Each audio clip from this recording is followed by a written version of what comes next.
예수님이 가르쳐 주신 8가지 복 중에 3번째 복, 마카리오이 복이 있도다 온유한 자들이여 이로 인하여 땅을 기업으로 받게 되는 까닭이 됨이니라. 본문의 뜻이 그렇게 진행됩니다. 독일의 니체라는 철학자가 있었는데 기독교를 아주 싫어해서 기독교를 어떻게 평가절하했느냐 하면은 기독교는 노예의 종교다.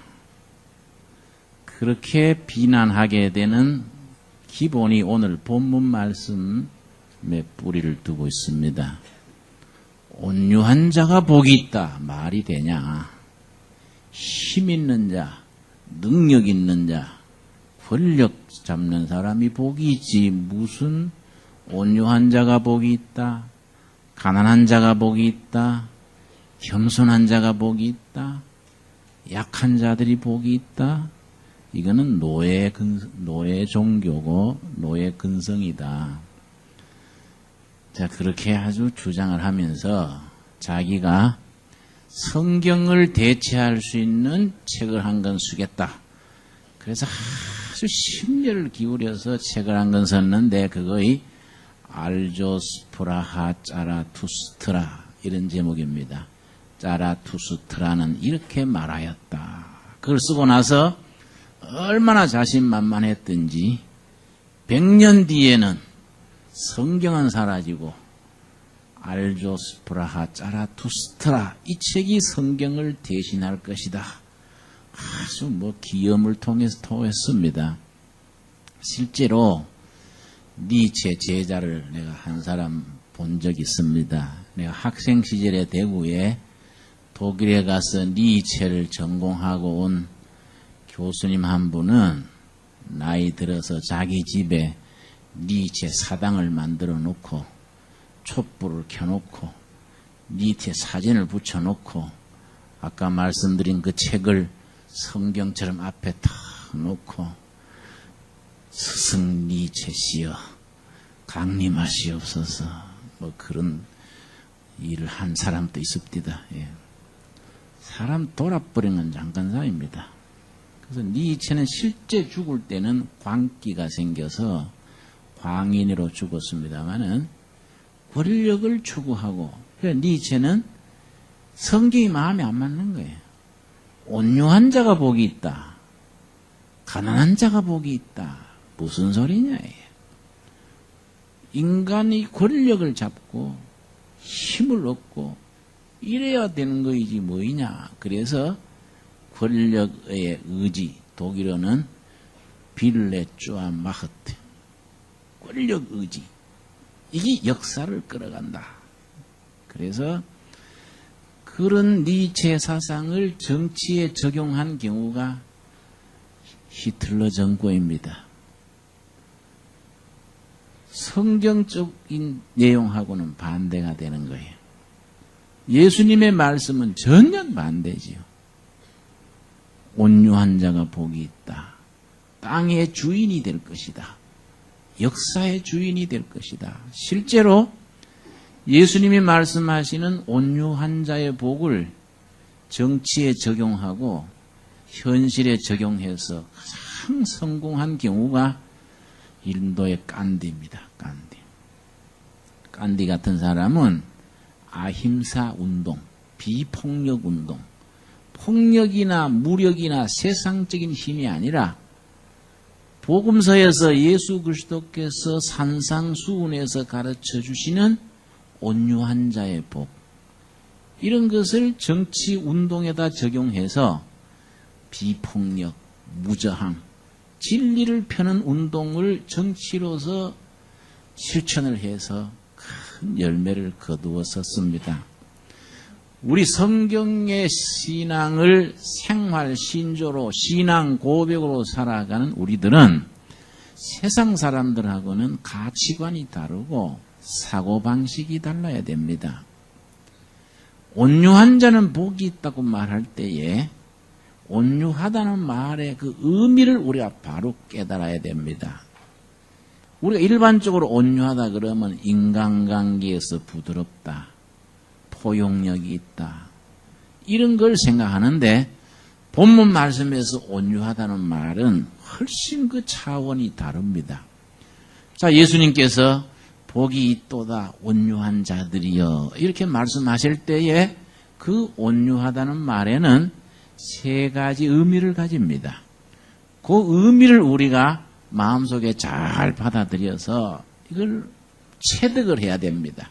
그래서 생활 속에서 인간관계에서 직업전선에서 그 세 가지를 삶 속에서 실천하고 나갈 때에 예수님께서 약속하신 하늘의 복을 그 약속이 우리 생활 속에서 성취가 되어지게 됩니다. 첫 번째가 뭐냐? 온유하다는 말에 몇 가지 뜻이 있다고요? 예. 여러분 들을 때 야무지게 들어놔야 됩니다. 내가 설교할 때 전에도 말씀드렸지요. 설교를 천천히 하고 여유를 두고 나는 말씀을 전합니다. 왜냐? 듣는 사람들이 생각을 해야 돼요. 생각을. 이 말씀이 자기 심령에 들어와서 이게 소화가 돼서 이게 피가 되고 살이 돼서 생활로서 실천할 수 있도록 자기 신앙 고백이 되고 신념이 되고 세상 살아가는 원리가 돼야 되는 겁니다. 자, 첫째는 하나님에 대한 의미로서 온유입니다. 하나님에 대해서 온유. 두 번째는 자기 자신에 대한 온유입니다. 세 번째는 인간관계, 부부생활, 부모, 자식, 인간관계에서의 온유입니다. 첫 번째 하나님에 대한 온유는 뭐냐? 이 온유란 말이 그 말의 뜻을 하나님 앞에서의 온유를 내가 설명을 합니다. 이 말의 경우를 잘 이해를 해야 됩니다. 어떤 형편, 어떤 처지에서도 하나님의 인도하시는 손길을 믿고 불평, 불만이 없이 나를 가장 잘 아시는 하나님께서 나한테 가장 좋은 것을 허락하신 줄 믿습니다. 이게 온유입니다. 온유. 내 생각에는 이게 아닌데 그러나 나보다 나를 더 잘 아시는 분이 누구겠습니까? 하나님에 대한 신뢰입니다. 내가 나를 아는 것보다가 하나님은 나를 더 잘 아신다. 그래서 지금 나는 억울하고 답답하고 이해가 안 되지만은 나의 지금과 미래까지 꿰뚫어 보시는 여호와께서 나에게 가장 좋은 것을 허락하신 줄로 믿고 받아들이는 겁니다. 이게 온유입니다. 온유. 그래서 성경에서 이런 의미의 온유의 가장 대표적인 인물이 욥입니다. 욥. 욥기 1장 20절 우리 한번 찾아보겠습니다. 자, 우리가 욥에 대해서 교회 생활하신 분들은 상식적으로 알고 있습니다만은 그러나 우리가 다시 한번 본문을 찾으면서 욥의 경우의 온유라는 것이 그 삶에서 어떻게 드러났었는가 우리가 살펴보겠습니다. 욥기 1장 20절에서 22절 어느 날 욥의 사업이 완전히 거들나서 부도가 났습니다. 이어서 자기 자식들이 건물이 무너져가지고 떼죽음을 당했습니다. 그걸로 끝나지 않고 몸에 병이 들어서 악성 피부 질환 어떻게 가려운지 기왓장으로 푹푹 긁으면서 탄식을 했는데 그걸 이해하고 위로해줘야 될 마누라가요. 영감고만 죽어버리소. 그 형편에 하나님 그래요. 이것도 속을 뒤집어 놓는 게. 그런 자리에서 욥이 어떻게 처신하느냐. 이게 온유의 극치입니다. 1장 20절 말씀. 욥기 1장 20절. 욥이 일어나 겉옷을 찢고 머리털을 밀고 땅에 엎드려 경배하며 가로되 내가 모태에서 적신으로 나와 싸운즉 또한 적신이 그리로 돌아가올지라 주신 자도 여호와시요 취하신 자도 여호와시오니 여호와의 이름이 찬송을 받으실지이다 하고 22절 같이 읽겠습니다. 이 모든 일에 욥이 범죄하지 아니하고 하나님을 향하여 어리석게 원망하지 아니하니라. 이게 온유의 하나의 기준이 됩니다. 재산 거들나버려 자식들 떼죽음 당해 몸은 만신 차이가 됐는데 하나님 원망도 해보고 할만한데 하나님이 주셨다가 하나님이 거두어 갔습니다. 원망할 일이 없습니다. 주신 분도 하나님, 가져가신 분도 하나님, 나는 그저 하나님 찬양할 일밖에 없습니다. 입술로 하나님을 원망하는 게 조금도 없었다. 이 온유입니다. 주어진 현실을 그대로 받아들이고 하나님에 대한 신뢰, 이거이 온유입니다. 이런 온유의 최고 클라이막스가 어디서 나오느냐 하면은 마태복음 26장에 예수님의 온유에서 드러납니다. 사실은 우리 신앙의 세계가 이런 경지에까지 들어갈 수 있어야 되는데 우리가 아직 영적으로 이런 자리까지는 참 역부족이지요. 깊이 살펴서 우리 자신에게 적용될 수 있어야 됩니다. 마태복음 26장 36절 말씀입니다. 우리 한번 다 찾아보겠습니다. 마태복음 26장 36절에서 39절 사이에 보면은 예수님이 우리에게 보여주신 그 온유한 마음가짐과 삶의 극치가 거기 있습니다. 26장 36절 예수님이 마지막 날 밤 겟세마네 언덕에서 기도하실 때 그 기도 내용 속에 이런 것을 일컬어 온유의 최고 수준이라 한다. 그런 교훈이 담겨 있습니다. 36절 이에 예수께서 제자들과 함께 겟세마네라 하는 곳에 이르러 제자들에게 이르시되 내가 저기 가서 기도할 동안에 너희는 여기 앉아 있으라 하시고 베드로와 세베대 두 아들을 데리고 가실세. 그 다음 뭡니까? 고민하고 슬퍼하사. 난 이 말씀 읽으면요 굉장히 위로됩니다. 왜냐? 아하, 내 혼자만 고민하는 게 아니고 예수님도 고민했구나. 예수님도 낙심하고 슬퍼하시고 고민하셨구나. 요새는 뭐 나이 들고 고민을 그래 안 합니다만 내가 청년 대학생 시절에는 고민이 많아가지고 내 친구들이 별명을요 미스터 고민 것이 미스터 고민. 가까이 오지 마라 고민 오른다. 응? 가까이 오지 마라. 응? 그런데 이 말씀 읽으면은 나만 고민 덩어리가 아니다. 이 땅에 오신 하나님 예수님도 고민했구나. 예수님도 슬퍼했구나. 위로가 되지요. 그래서 기도할 때 주님 또 이 땅에 와서 고민해 보셨으니까 알겠지요? 지가 지금 고민 덩어리인데 이해하실 줄 믿습니다. 어떻게 좀 손서 주시라요. 기도가 되지요? 예수님이 고민도 안 하시고 뭐 꾸지람하시고 믿음이 없어 그렇다. 정신 차려라. 이랬으면은 우리가 탁 절벽에 막히는데 예수님도 고민하셨고 내 사정을 아시겠구나. 그래서 그 다음 말씀 뭡니까? 그 다음 38절 말씀. 이에 말씀하시되 내 마음이 심히 고민하여 죽게 되었으니 위로가 되지요? 제자들한테 야 내가 지금 고민해서 죽을 지경이다. 내 참 환장하겠다. 우리말로 바꾸면 너가 날 위해 기도 좀 해주라. 얼마나 인간적이고 얼마나 참 소박하고 우리하고 가깝게 느껴지냐 이게. 여러분 안 그런 것 같은데 내 혼자 그런 느껴지 뭐 이거 요즘 말로 코드가 안 맞는데 이거 좀 가슴에 닿습니까? 예수님이 내가 고민해서 죽게 됐다. 기도 좀 같이 하자. 이게 우리한테 가깝게 느껴지는 거예요. 그러고서는 예수님이 온유의 극치가 될 수 있는 기도를 그 다음에 하시는 겁니다. 이게 39절이지요. 조금 나아가서 얼굴을 땅에 대시고 엎드려 기도하여 가라사대 내 아버지여 만일 할만 하시거든 이 잔을 내게서 지나가게 하옵소서. 그 잔이란 게 뭡니까? 날샘은 끌려가서 십자가에 죽는 그 잔이에요. 이걸 피하게 해달라. 당연하지 않습니까? 누가 십자가에 끌려가서 그 고통당하는 걸 누가 원하겠습니까?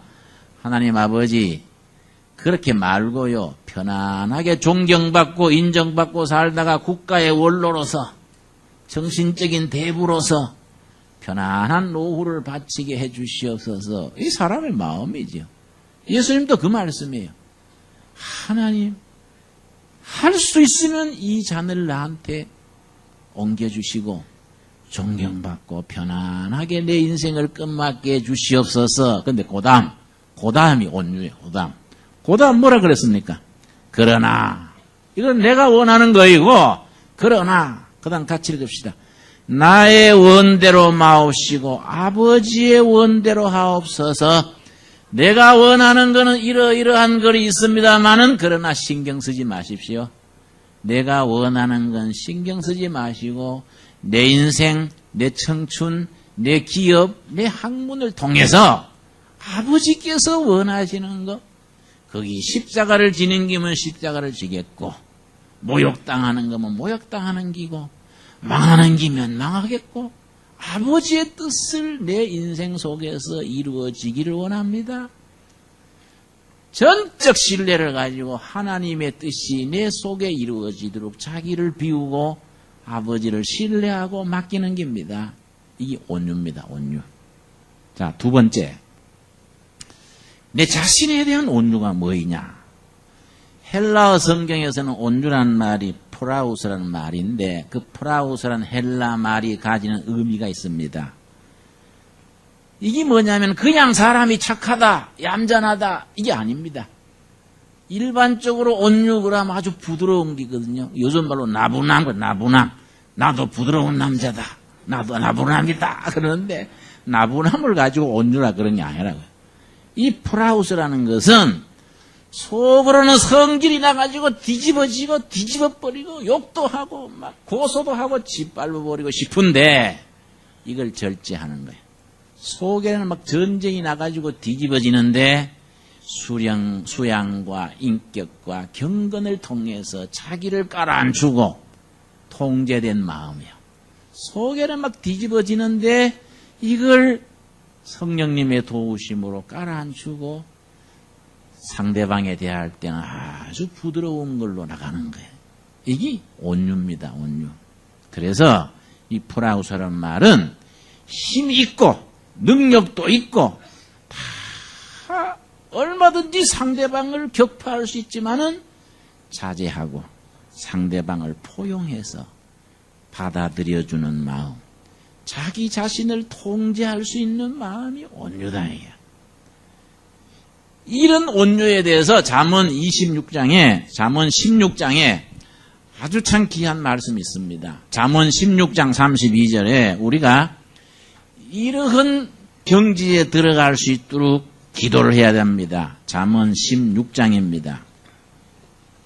16장 32절 구약성경 927페이지 천천히 찾겠습니다. 우리 교인들 중에는 초신자도 있고 또 워낙 바쁘니까 성경을 들고만 댕기지 못 보는 분들이 많아서 내가 아주 성경 절수를 안내하는 겁니다. 그러고 성경 몇 장 몇 절 찾으십시오. 그러고 찾는 동안에 내가 뜸을 들이는 거 이런 말 저런 말 다 하면서 찾을 동안 기다리는 겁니다. 이런 것을 고객 서비스라 그래요. 그렇죠? 이걸. 응? 자, 다 찾았습니까? 서비스가 되었습니까? 예. 자, 잠언 16장 32절 우리 같이 읽겠습니다. 노하기를 더디하는 자는 용사보다 낫고 자기의 마음을 다스리는 자는 성을 빼앗는 자보다 나으니라. 뭘 다스린다고요? 마음. 기질대로 성질대로 막 성질 부리고 안 하고 자기 마음을 다스리는 겁니다. 그러고 노하기를 더디하고 자기 마음을 다스리는 자, 성을 빼앗는 장군보다도 더 용기 있는 사람이고 이런 사람이 정말 크리스찬이다. 이런 사람이. 이게 온유한 사람이다. 그러니까 타고난 성질이 착한 거하고 다르지요? 너무 착해 놓으면 나중 성질이 쪼다 비슷해가지고 사람들한테 뭐 무시당하지요. 그런 성격을 말한 게 아니고 성질도 부릴 줄 알고 깡도 있고 근성이 있는데 영적으로 절제가 되어서 수양이 되어서 다스리는 겁니다. 이게 온유입니다. 온유. 여러분, 이게 왜 소중합니까? 여러분, 부부 사이에 자꾸 말다툼하는 부부들 있지요. 한 발자국 참으면 되는데 꼭 같이 살면서 이기려고. 응? 당신 그러면 나는 뭐 하나? 나는 뭐 가만히 있지, 가만히 있대, 이가 뭐, 이래가 좋다, 뭐, 시끄럽고, 나중에, 아이고, 머리야, 고혈압 생긴다, 뭐 이래서고. 이거 우리가 한 발 물러야 돼, 한 발. 자기 마음을 다스리고 온유함으로 한 발 물러나야 돼요. 그러니까 나는요, 옛날에 성질이 급하고 말도 빠르고요. 아주 그래가지고 골치 아팠는데 30살 때 청계천 빈민촌에 들어가 봤는데 아따 빈민촌이 대단하더라고요. 성질들이 급하고요. 뭐 주먹이 먼저 나가고. 그래서 내가 아휴 여기서 목회자까지 급하고 성질 부리면 예배당이 되지를 않겠구나. 그래서 내가 기도했습니다. 아주 금식했어요. 내 성질 깔아앉혀 주십시오. 온유하게 해주십시오.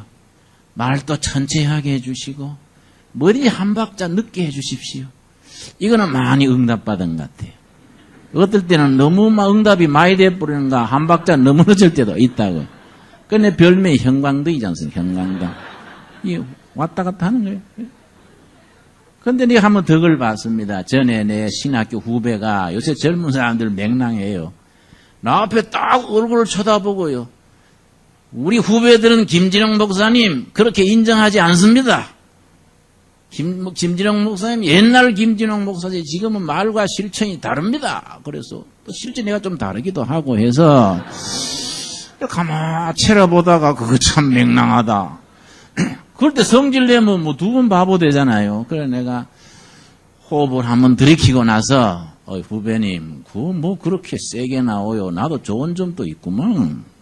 그러고 내가 피해버렸는데 집에 가서 가만히 하니까 뿔따고 나는 거야.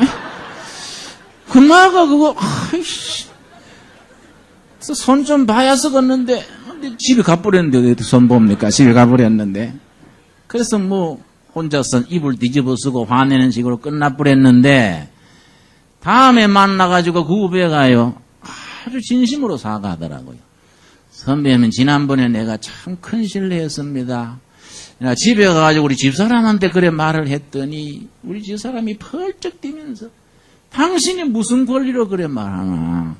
그래 말해도 그냥 대범하게 받아들이는 그런 선배가 얼마나 좋은 선배냐. 그러고 막 집사람이 그러니까 일이 있더래요.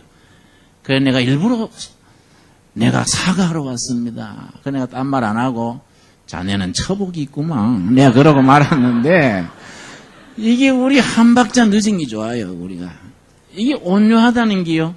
인간관계에서 부부 사이, 부모 자식 사이 여러분 아버지 중에 아들, 딸 뭐 벌어졌다고 무조건 주먹부터 나간 아버지 있지요? 이건 아버지 노릇할 준비가 안 돼 있는 거예요.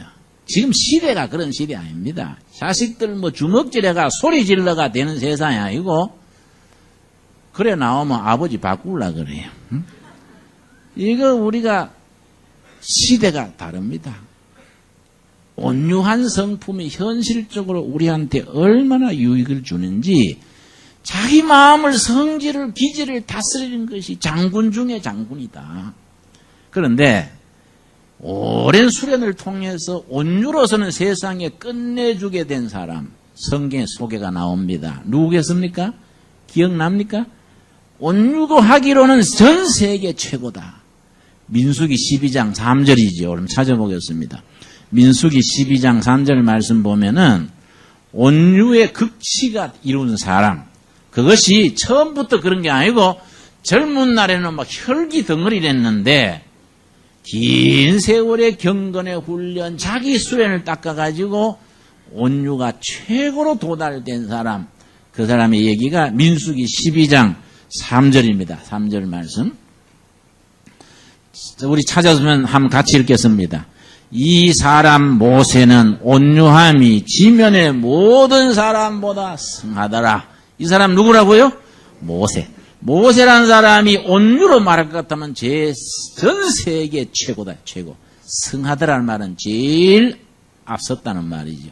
그런데 중요한 건 뭐냐? 모세가 처음부터 온유했던 게 아니다 이거죠. 이거는 80 지나서 얘기고 40대까지는 모세가 얼마나 혈기가 넘치고 얼마나 기질이 난폭했던지 자기 마음에 안다고 단칼에 사람을 죽인 겁니다. 단칼에.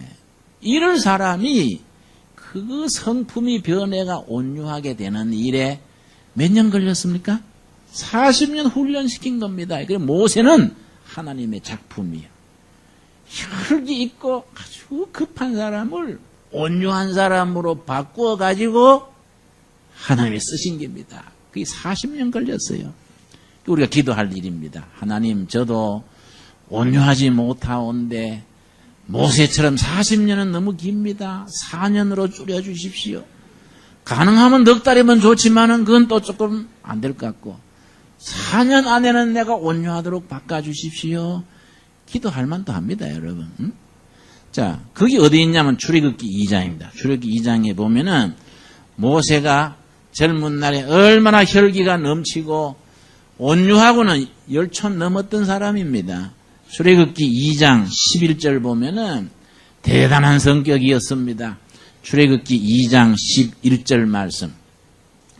40세까지 왕궁의 지도자 교육과정, 그걸 제왕학이라 그럽니다. 한 나라를 통치할 수 있는 문무를 다 수련하고 난 뒤에 자신만만했을 때 모세가 어떻게 했습니까? 11절. 모세가 장성한 후에 한 번은 자기 형제들에게 나가서 그 고역함을 보더니 어떤 애굽 사람이 어떤 히브리 사람과 자기 형제를 치는 것을 본지라.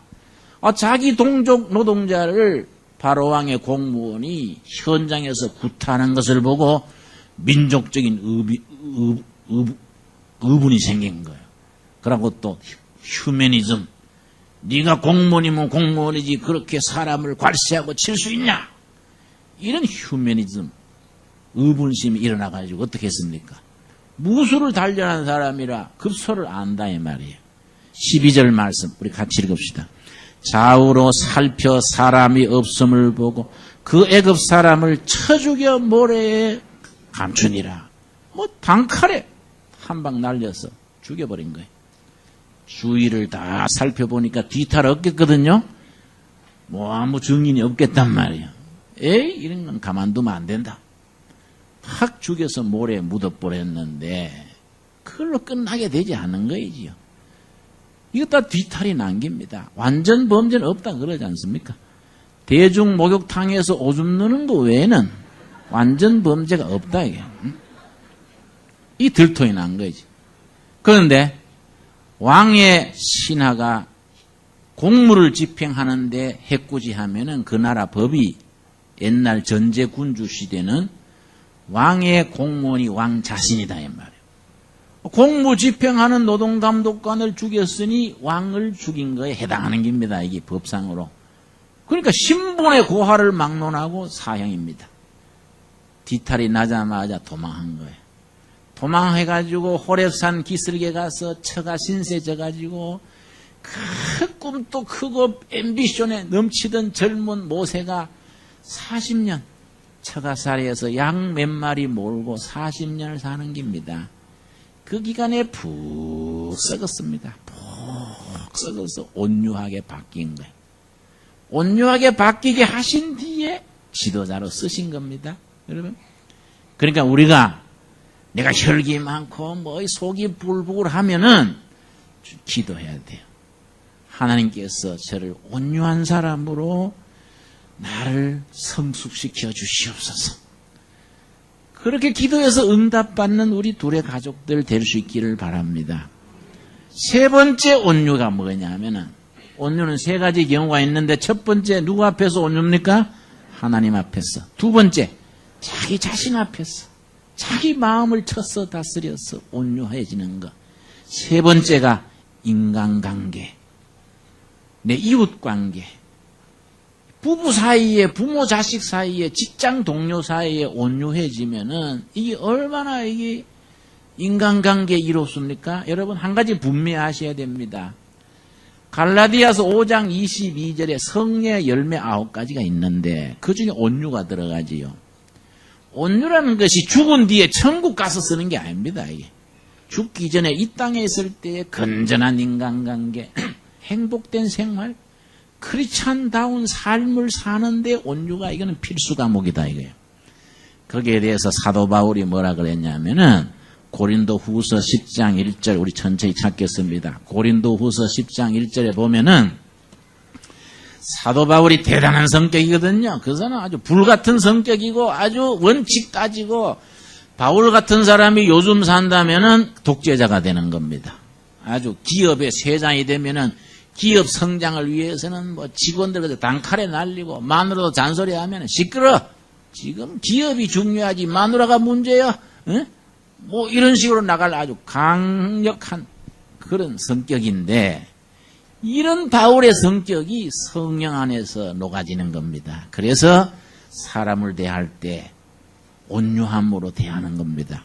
고린도 후서 10장 1절에 바울이 자기 타고난 그런 기질을 다 누르고 뭐라냐면은 여러분 고린도 전서 고린도 후서를 읽을 때 우리가 먼저 알아야 될 게 뭐냐 하면은 고린도 교회가 골치 아픈 교회입니다. 말썽 많고 시비 많고 이파저파 생겨가지고 고린도 교회는 뭘로 역사에 기여한지 아십니까?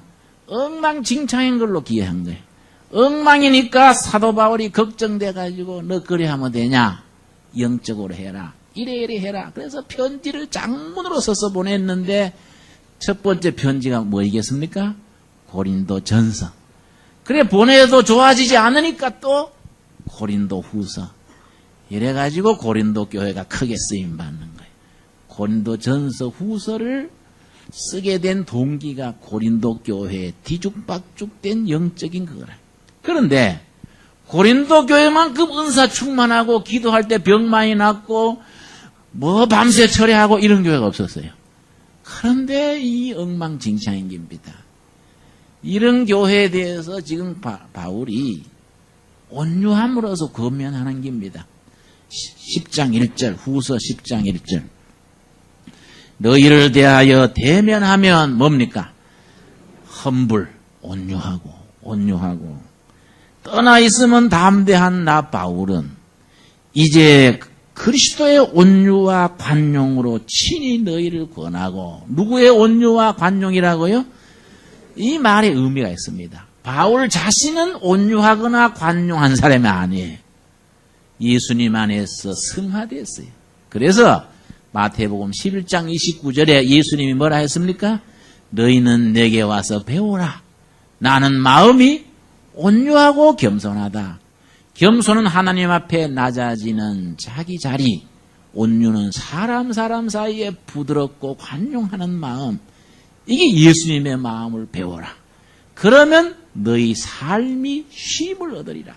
인간관계 편안하고 막힘이 없고 누구하고 끄끌리고 모난 거 없고 산나는 것이 물 흐르듯이 편안하다 이 말이에요. 이게 예수님 안에서 배워야 될 성품이다 이거지요.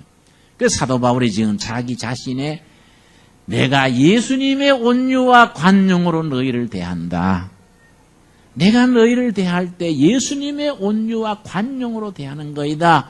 내 성질대로 하면 확 뒤집어버리고 해산 나 집에 가 이러고 싶은데 예수님의 온유와 관용이다 이거죠. 여러분 우리 교회 오래 다닌 사람들이 반성해야 될 점이 있습니다. 특별히 나처럼 윗때부터 기독교 가정 우리는 뭐 3대째 교인이니까 오래오래 교회 다닌 사람들 중에요 온유와 관용이 없고 아주 빡빡스럽고 인색하고 아주 이 완고한 성격이 되기 쉽습니다. 뭐 담배도 안 피우지요, 술도 안 먹지요, 농담도 잘 안 하지요, 예쁜 여자 봐도 눈 감아버리고 할렐루야 뭐 이러니까 이거 사람이 융통성이 없는 거예요. 그래서 누가 뭐 소신자나 누구 보면요 왜 나처럼 걸어가지 않냐? 이래가 빡빡하게 나오면은, 아이고, 앞에 앉아서 마음이 답답하고, 주여, 천국에도 이런 사람이 있으면 사양하랍니다. 뭐, 이런 식이 된다, 이런 식이. 이게 아주 완고해진다, 이거지요. 우리 믿는 사람이 관용, 상대에 대한 너그러움, 온유가 부족하기 쉽다 이 말. 그 왜 그러냐? 그런 사람 왜 그래 되느냐? 성령 안에서 인격이 성숙돼 가지고 예수님의 성품을 닮아가야 성령의 역사인데 그거는 안 되고 껍데기만 배우는 껍데기, 율법의 껍데기만 폼만 잡혀가지고 어깨 힘만 들어가고 성품의 예수님의 성품으로 자라지를 못한 겁니다. 일컬어 성령의 열매가 없다고 말하는 겁니다. 이거 우리가 큰 함정에 빠지기 쉬운 거지요. 제가 둘의 마을을 해보면서 그런 거 참 경험하는 게 많았습니다. 둘의 마을은 뭐 한솥에 밥 먹고 100여 명 식구가 같이 사니까 별 경우가 다 있습니다. 거기 뭐 일컬어 구호를 둘의 마을은 마누라 외에는 다 같이 쓴다. 뭐 이러고 이제 사니까 이게 별별 게 다 있어요. 전에 한 분 32살 먹은 그 자매가 한 분 둘의 마을에 왔는데 서울에서 남편한테 매맞다가 도저히 감당을 못해가지고 나중에는 정신 창난이 될 정도까지 가서 울면서 둘의 마을에 온 거예요. 참 불쌍해요. 이 한국 남자들요 부인 때리는 거 이거 큰 야만입니다. 야만.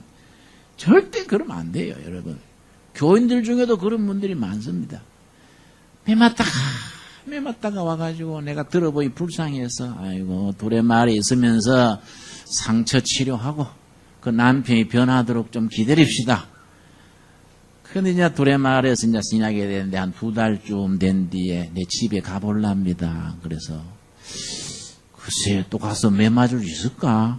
자신이 있는가? 그러니까 그래도 걱정이 돼서 안 되겠어요.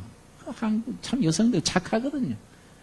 남편이 궁금해서 또 가는 겁니다. 거기 아주 버마가리 같은데 찾아가겠다는 거예요.